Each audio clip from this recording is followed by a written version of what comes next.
بەخێر بن. بەڕێزان، سەرۆکی زانکۆی گەشەپێدانی مرۆیی، ئەنجومەنی زانکۆ، مامۆستایان و خوێندکارانی ئازیز، جارێکی دیکە هەموو لایەک بەخێر بێن. سەرەتایی مەراسیمەکەمان مەراسیمی 12هەمین خولی دەرچوانی زانکۆی گەشەپێدانی مرۆیی بە چەند ئایەتێک لە قورئانی پیرۆز لەلایەن مامۆستا بینەرەوە دەست پێ دەکات. با بەڕێزیان بفەرمێت.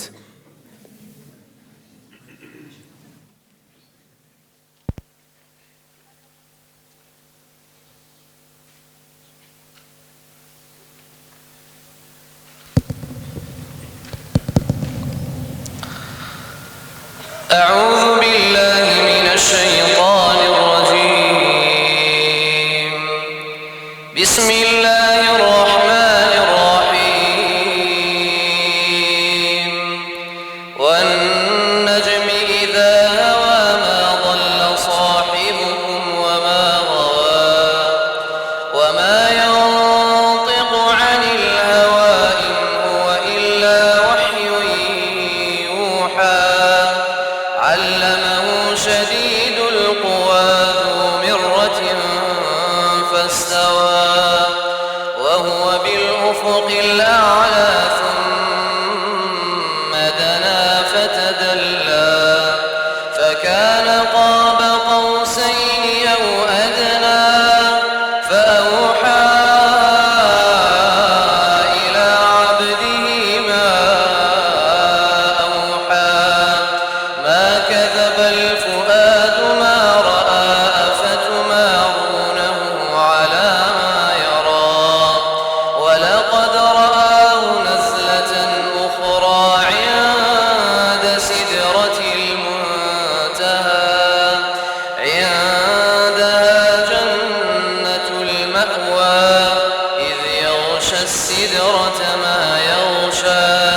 ما زاغ البصر وما طغى. لقد رأى من آيات ربه الكبرى.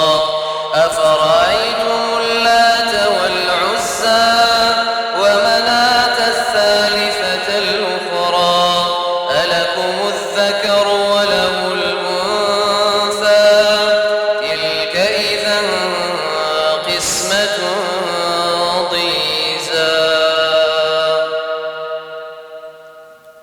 زۆر سوپاس، خوا جەزای بەخێری مامۆستا بینەر بداتەوە. بەڕێزان، ئێستاش بەڕێز و شکۆوە دەوەستین لەگەڵ سرودی ئەی ڕەقیب و مارشی زانکۆی گەشەپێدانی مرۆیی. تکایە هەستنە سەر پێ.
Ramza,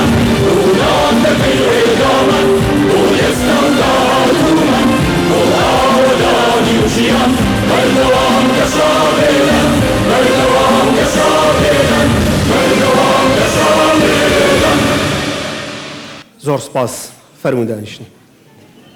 زۆر سپاس. ئێستاش بفەرموون بۆ وتاری لیژنەی باڵای مەراسیمی 12هەمین خولی دەرچوانی زانکۆی گەشەپێدانی مرۆیی لەلایەن بەڕێز پرۆفیسۆری یاریدەدەر دکتۆر ئەحمەد حەمەغەریب با بەڕێزیان بفەرمێت.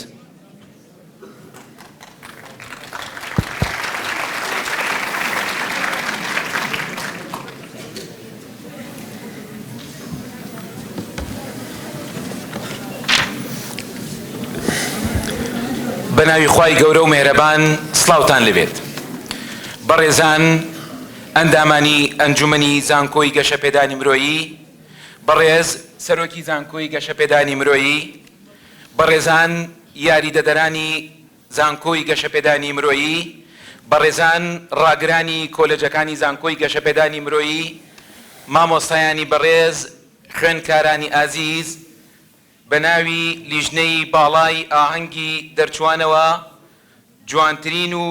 جوانترین پیرۆزباییتان ئاراسە دەکەین وەک پۆلێکی تری خوێندکارانی دەرچووی زانکۆکەمان کە توانیتان پاش 4 ساڵ 5 ساڵ بەری ماندووبوون و ڕەنج و کۆششتان وەرگرنەوە. ئێستا بە شانازیەوە ببنە هەڵگری بڕوانامەی بەکالۆرۆس لە زانکۆیەکی پێشەنگ و پڕزانستی وەک زانکۆی گەشەپێدانی مرۆیی.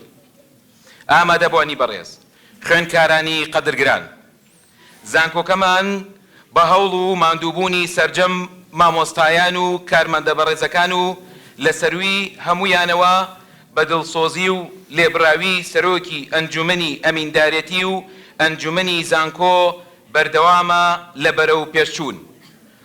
وەک دەزانن ئەم ساڵ زانکۆ وەکو تاکە زانکۆی پارێزگای سلێمانی بچێتە پۆڵێنی Times Higher Education.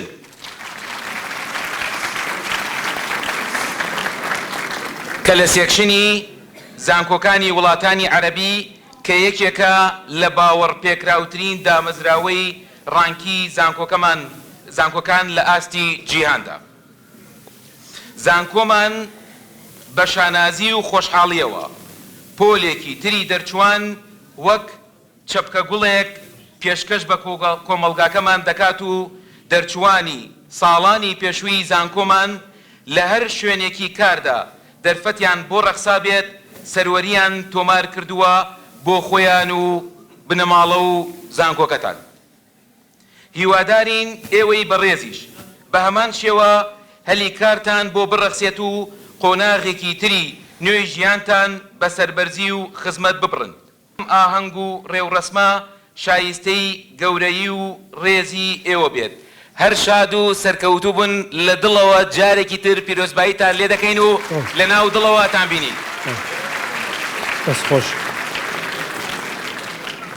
زۆر سپاس بۆ وتاری لیژنەی باڵای مەراسیم دکتۆر ئەحمەد.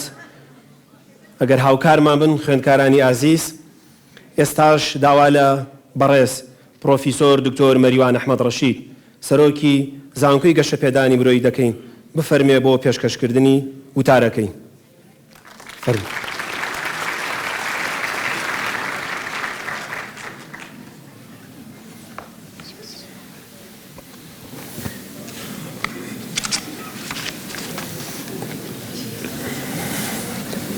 بەناوی خوای بەخشندەی میهرەبان، ئازیزان دەرچوانی خولی 12هەمینی زانکۆی گەشەپێدانی مرۆیی، ئامادەبوانی بەڕێز، سڵاوتان لێبێت.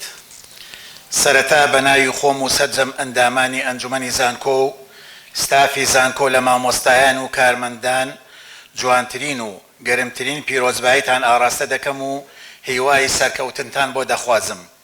لە ڕێگەی ئێوەشەوە ڕێز و سڵاو دەگەینە خانەوادەی بەڕێزتان کە هەمیشە چاوەڕوانی ڕۆژێکی گەشی وەک ئەمڕۆیان بۆ ئێوە کردووە.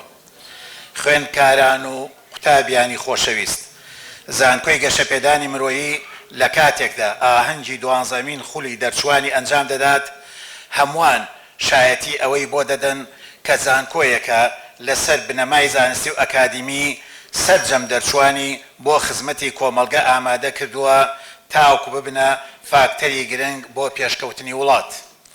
هەر ئەو هۆیە وای کردووە دەرچوانی زانکۆ لە هەر شوێنێک هەلی کاریان بۆ ڕەخسابێت بوونەتە جێی سەرنجی خاوەنکار و پیشەکان و متمانەیان بە تواناکانی ئێوەی دەرچووی زانکۆ هەیە. ئێمە لە زانکۆی گەشەپێدانی مرۆیی هەمیشە لە خەمی ئەوەداین کە سەرجەم هۆکارەکان دەستەبەر بکەین بۆ ئێوەی ئازیز تا بتوانن بە پێی پسپۆڕەکانتان خزمەت بە کۆمەڵگاکەمان بکەن. لەم ڕوانگەیەوە زانکۆ چەندین کاری بە ئەنجام گەیاندووە. لەوانە یەکەم زانکۆ بووە لەسەر ئاستی زانکۆ تایبەت و حکوومیەکان کە بەدەم داواکاری وەزارەتی خوێندنی باڵا و تۆژنەی زانستیەوە هاتووە و بۆڵۆنیا پرۆسێسی جێبەجێ کردووە. هەروەها زانکۆ جگەل لە نامەی تێگەیشتن لەگەڵ زانکۆکانی ناو دەرەوەی هەرێم متمانەی نێودەوڵەتی ڕێکخراوە جیهانیەکانی بۆ هەڵسەنگاندنی پرۆسەی خوێندن و پەروەردە بەدەستهێناوە بۆ سەرجەم پرۆگرامی خوێندن لە بەشەکانی زانکۆ. ئەمە و متمانەی چەندین ڕێکخراوی نێودەوڵەتی تر. ئازیزان، زانکۆ بەردەوام لە خۆنێرکردنەوەدایە چ بە ئەنجامدانی کۆنفرانسی نێودەوڵەتی و پانێڵ و وەرکشۆپ و خول بوو بێت یان بە بڵاوکردنەوەی توێژینەوەی زانستی ئاسبەرز لە گۆڤارە نێودەوڵەتەکانە، ئەویش لە ڕێگەی تیمی مامۆستایانی زانکۆ یان بە هاوبەشی لەگەڵ مامۆستایانی زانکۆکانی تر لە ناو دەرەوەی وڵات، هەروەها لە پێناو پاراستن و دۆکومنتکردن و ساختکردنەوەی دەستنووسی زانایانی کورد کە سامانی کولتوریمانە یەکەی دەستنووسمان کردوێتەوە. ئەمڕۆ زانکۆ خاوەنی دوو گۆڤارەکە متمانەی وەزارەتی خوێندنی باڵا و توێژینەوەی زانستی هەیە و بۆ مامۆستایان گرنگە بۆ بڵاوکردنەوەی توێژینەوەکانیان. هەر لەم ماوەیەدا گۆڤاری زانکۆ لەسەر ئاستێکی باشی گۆڤارەکاندا ڕێزبەند کراوە و سوپاسنامە ئاراستەی ستافی گۆڤارەکە کراوە لەلایەن دەستگای ئارسیف بۆ پۆڵەنکردنی گۆڤارەکان. سەرڕای ئەوەی زانکۆ توانی بۆ ئەم ساڵ بچێتە ڕێزبەندی تایمزەوە کە یەکێکە لە باوەڕپێکراوترین دامەزراوەکان بۆ پۆڵەنکردنی زانکۆکان و ئەمە یەکەم جارە زانکۆیەک لەم شارە بچێتە پۆڵەنکردنی ئەو ڕێکخراوەوە. سەبارەت بە پرۆسەی خوێندن و بواری پەیوەندی زانکۆ لەگەڵ زانکۆکانی دەرەوەی وڵات، ساڵانە مامۆستایان و خوێندکارانمان بەشداری لە بەرنامەی زانکۆکانی ئەوروپا دەکەن، لەوانە پرۆگرامی ئێراسمەس پڵەس. هەروەها لەم ساڵدا خوێندکارانی زانکۆ لە پێشبڕکێی بواری زانستی و تەکنۆلۆجی کە لەلایەن کۆمپانیای هواوی جیهانیەوە ئەنجام درا بۆ زانکۆکانی عێراق بە هەرێمی کوردستانی شەوانێ، خوێندکارانی زانکۆکەمان یەکەم بوون و لە کۆی نۆ خوێندکاری سەرکەوتوو بۆ ئاستی ڕۆژهەڵاتی ناوەڕاست 4 خوێندکاری زانکۆی گەشەپێنانی مرۆیی لە پلەی یەکەمدا بوون. خوێندکاران و قوتابیانی خۆشەویست، زانکۆکەتان وەک تاکە زانکۆی تایبەت لە سووری پارێزگای سلێمانی ڕێگە پێدراوە بەکردنەوەی خولی ڕاهێنانی پێداگۆجی و پەرەپێدانی ئەکادمی بۆ هەڵگرانی بڕوانامەی ماستەر و دکتۆرا بۆ ئەوەی بڕوانامەی وانەوتنا پێبەخشێت و بتوانن لە زانکۆ پەیمانگە حکومی و تایبەتەکان داوانە بڵێنەوە. شایانی باسە زانکۆ لە سەرکەوتنی ئەم پرۆسێدا هاوکاری وەزارەتی کرد بۆ بەشداریکردنی زانکۆ حکومیەکان. ئەمە سەرڕای ئەوەی زانکۆ لە بودجەی خۆی چەندین مامۆستای نادە دەرەوەی وڵات بۆ ئەم خولە. ئەمە سەرڕای ئەوەی زانکۆ بڕواناوی ماستەری بەخشیە پۆلێک لە خوێندکاران لەم ساڵانی دواییدا لە پسپۆرە جیاوازەکاندا. جێی خۆیەتی لێرەدا زۆر سوپاسی خاوەنی زانکۆ بەڕێز پرۆفسۆر دکتۆر عەلی قەرەداغی بکەین کە هەمیشە پشتیوانی زانکۆی کردووە، گرنگی زۆری بە ئاستی بەرزی زانکۆ دەدات و ئەو پشتیوانیانی بەڕێزیان بەرز دەنرخێنین. لە کۆتاییدا جارێکتر پیرۆزباییتان ئاراستە دەکەین و بە هیوای ئەوەی هەنگاوەکانی سەرکەوتنتان بەردەوام بێ و زۆر سپاس.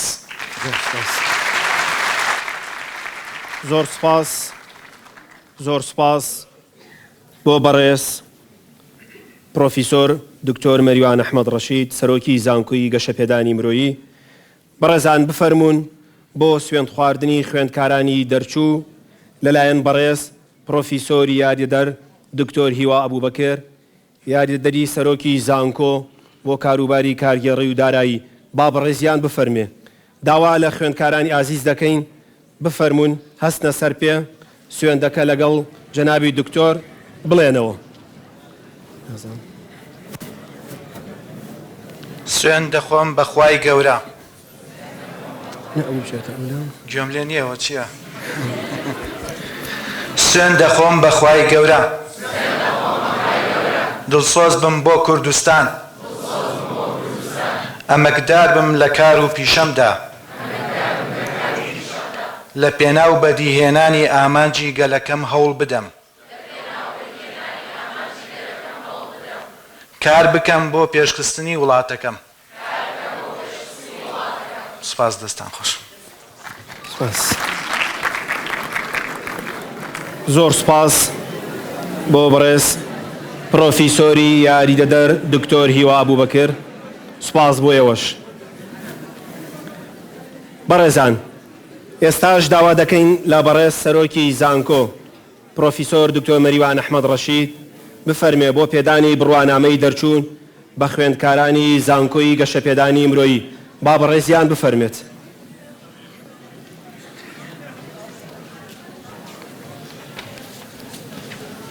خوێندکارانی ئازیز، لە یەکەم کۆلێژەوە دەست پێ دەکەین. داوا دەکەین لە بەڕێز پرۆفیسۆری یاریدەدەر دکتۆر کەنعان حەمەغەریب ڕاگری کۆلێژی یاسا و ڕامیاری بفەرمێ بۆ داواکردنی پێدانی بڕوانامەی دەرچوون لە سەرۆکی زانکۆ. فەرموون. داوا لە خوێندکارانی کۆلێژی یاسا و ڕامیاری دەکەین. هەستنە سەر پێم.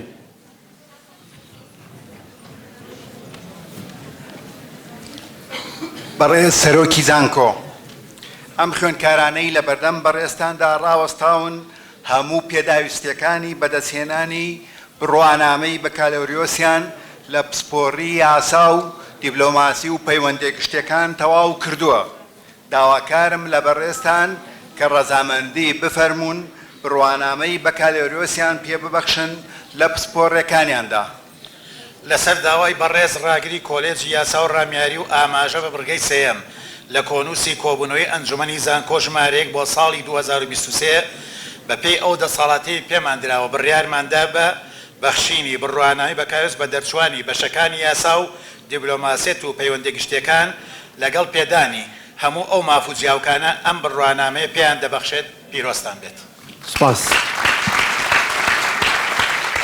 ئێستاش داوا دەکەین لە بەڕێز پرۆفیسۆری یاریدەدەر دکتۆر سۆهی مستەفا ڕاگری کۆلێژی زمان دەکەین بۆ داواکردنی پێدانی بڕوانامەی دەرچوون لەلایەن بەڕێز سەرۆکی زانکۆ. داوا لە خوێندکارانی کۆلێژی زمان دەکەین. هەستنە سەر پێ. فەرموون. بەڕێز سەرۆکی زانکۆ، ئەم خوێندکارانەی لە بەردەم بەڕێزتان ڕاوەستاون هەموو پێداویستەکانی بەدەستهێنانی بڕوانامەی بەکالۆریۆسیان لە پسپۆری زمان و ئەدەبی ئینگلیزی تەواو کردووە. داواکارم لە بەڕێزتان ڕەزامەندی بفەرمونون بڕوانامەی بەکالۆریۆسیان پێ ببەخشن لە پسپۆریەکەیاندا.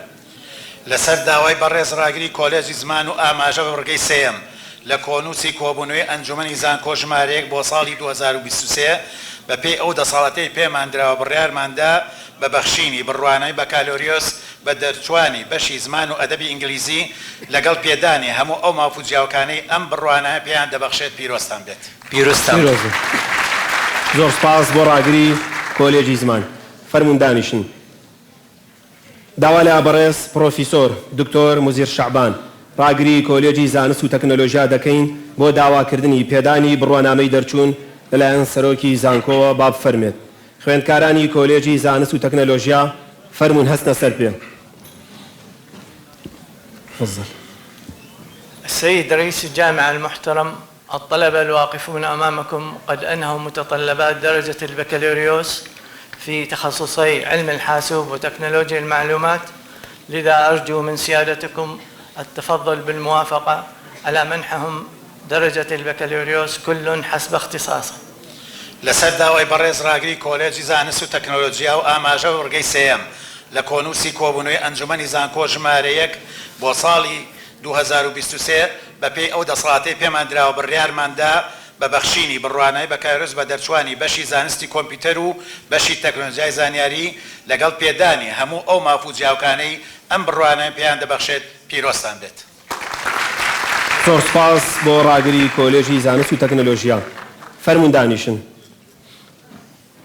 ئێستاش داوا دەکەین لە بەڕێز پرۆفیسۆر دکتۆر محسین ئیبراهیم ڕاگری کۆلێژی کارگێڕی و ئابووری بۆ داواکردنی پێدانی بڕوانامەی دەرچوون لەلایەن سەرۆکی زانکۆ. فەرموون. داوا لە خوێندکارانی کۆلێجی کارگێڕی و ئابووری دەکەین. فەرموون. هەستنە سەر پێ.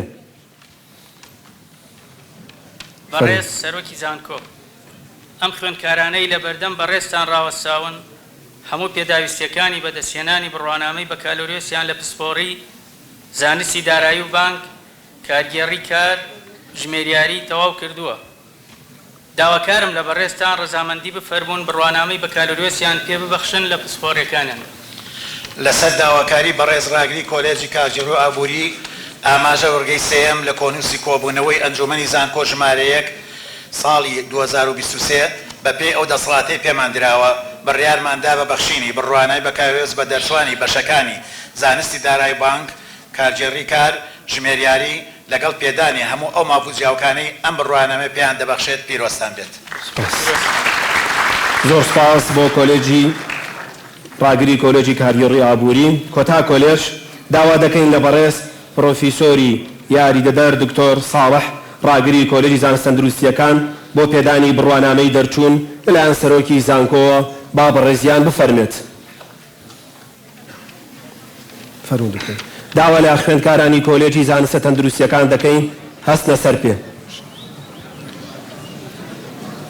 بەڕێز سەرۆکی زانکۆ، ئەم خوێندکارانەی لە بەردەم بەڕێستان ڕاوەستاون هەڵگەری هەموو پێداویستیەکانی بەدەستێنانی بڕوانامەی بەکالۆریۆسیان لە پسپۆڕی زانستی تاقیگەی پزیشکی بەدەستێناوە و تەواو کردووە. داواکارم لە بەڕێستان کە ڕەزامەندی بفەرمونون بڕوانامەی بەکالۆریۆسیان پێ ببەخشین لە پسپۆڕەکەیاندا. لەسەر داواکاری بەڕێز ڕاگری کۆلێجی زانستە تەندروستیەکان و ئاماژە وەرگەی سێەم لە کۆنووسی کۆبوونەوەی ئەنجومەنی زانکۆ ژمارەیەکی ساڵی 2023 بەپێی ئەو دەسەڵاتەی پێمان دراوە بڕیارماندا بە بەخشینی بڕوانای بەکارهێز بە دەرچوانی بەشی زانستی تاقیی پزیشکی لەگەڵ پێدانی هەموو ئەو مافوزیاوکانەی ئەم بڕوانای پێیان دەبەخشێت پیرۆستان بێت. زۆر سپاس بۆ ڕاگری کۆلێژی زانستە تەندروستیەکان. زۆر سپاس بۆ بەڕێز پرۆفیسۆر دکتۆر مەریوان ئەحمەد ڕەشید سەرۆکی زانکۆی گەشەپێدانی مرۆیی.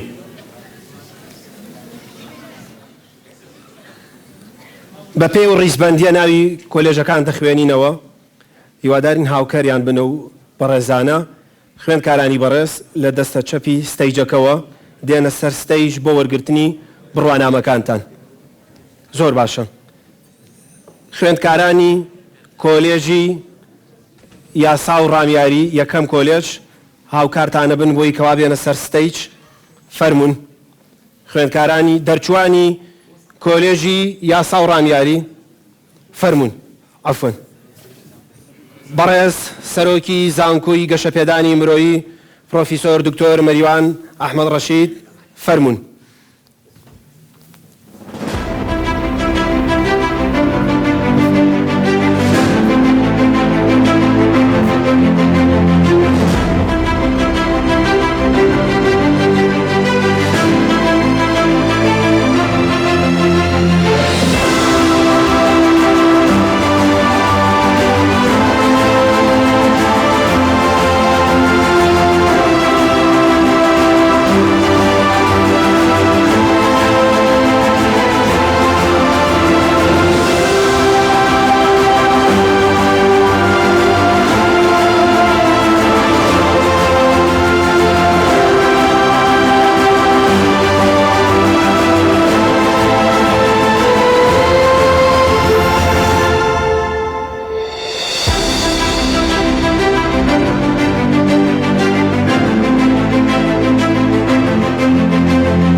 پیرۆزە لە دەرچوانی کۆلێژی یاسا و ڕامیاری. زۆر سپاس بۆ ڕاگری کۆلێج. ئێستاش داوا لە دەرچوانی کۆلێجی زمان دەکەین بفەرمونون بۆ سەرستەیج بۆ وەرگرتنی بڕوانامەکانیان. هاوکاریان دکتۆریان.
خوێندکارانی عزیز نەچنە دەرەوە.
لە دەرچوانی کۆلێژی زمان سپاس بۆ ڕاگری کۆلێج زۆر سپاس ئێستاش داوا لە دەرچوانی کۆلێجی زانست و تەکنۆلۆژیا دەکەین بفەرمونون بۆ سەرستەیج بۆ وەرگرتنی بڕوانامەکانیان شەپڵەیەک بۆ دەرچوانی کۆلێژی زمان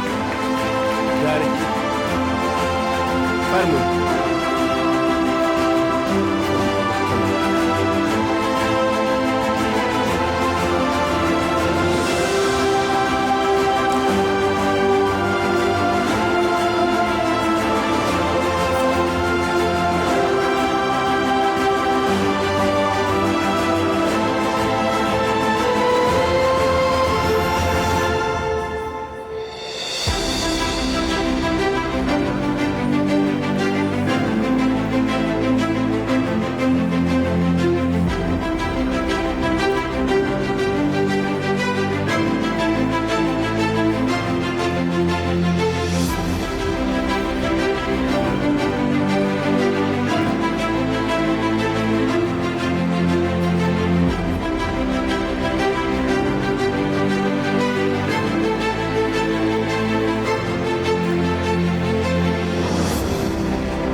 جارێکی دیکە پیرۆزە لە دەرچوانی خوێندکارانی زانست و تەکنەلۆژیا. زۆر سپاس بۆ ڕاگری کۆلێج. ئێستاش داوا لە دەرچوانی کۆلێجی کارگێڕی و ئابووری دەکەین بفەرمونون بۆ سەرستەیج بۆ وەرگرتنی بڕوانامەکانیان. ڕاگری کۆلێژی کارگێڕی و ئابووری فەرموو دکتۆریان. چەپڵەیەک بۆ دەرچوانی کۆلێژی زانست و تەکنەلۆژیا فەرموون. ئەوان پیرۆزیان بۆ ڕۆشت.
جارێکی دیکە پیرۆزە لە دەرچوانی کۆلێژی کارگێڕی و ئابووری.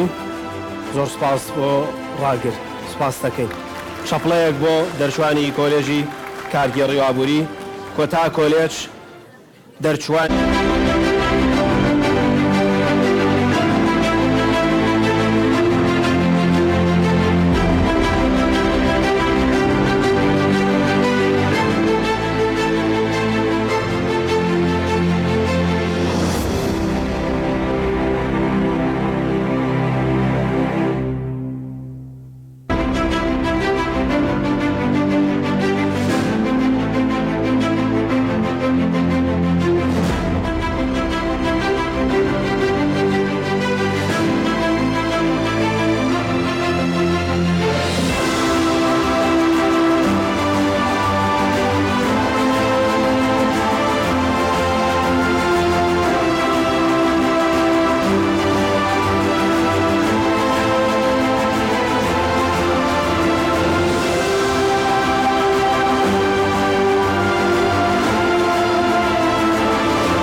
پیرۆزە لە دەرچوانی کۆلێژی زانستە تەندروستیەکان.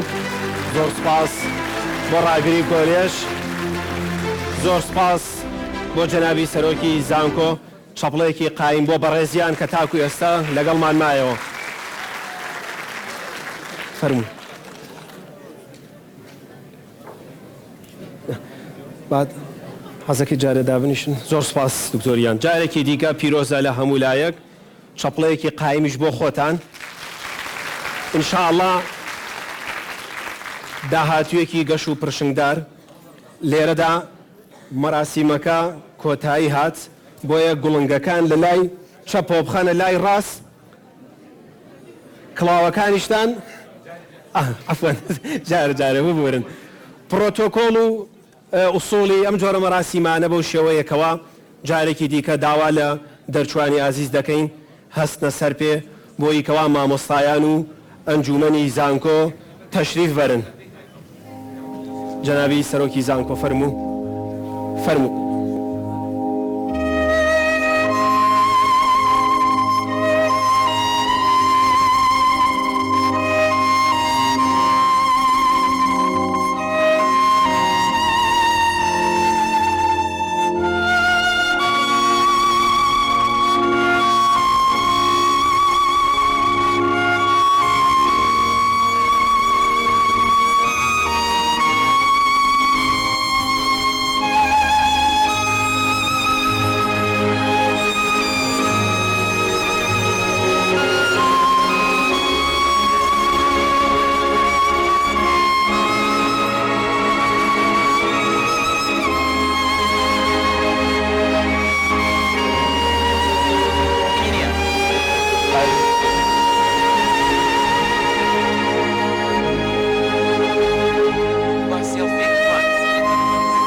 وێنەگرەکان تکایە کەوتم سێ ئەو کاتە کڵاوەکانتان حەزر تەمان کڵاوەکان بەدەستانەوە بێ بەدەستانەوە بێ لیکەنەوە بەسەر حەزر بن شادەکە بەدەستانەوەیە کڵاوەکە پڕەدن بەس پەلە مەکەن من لەو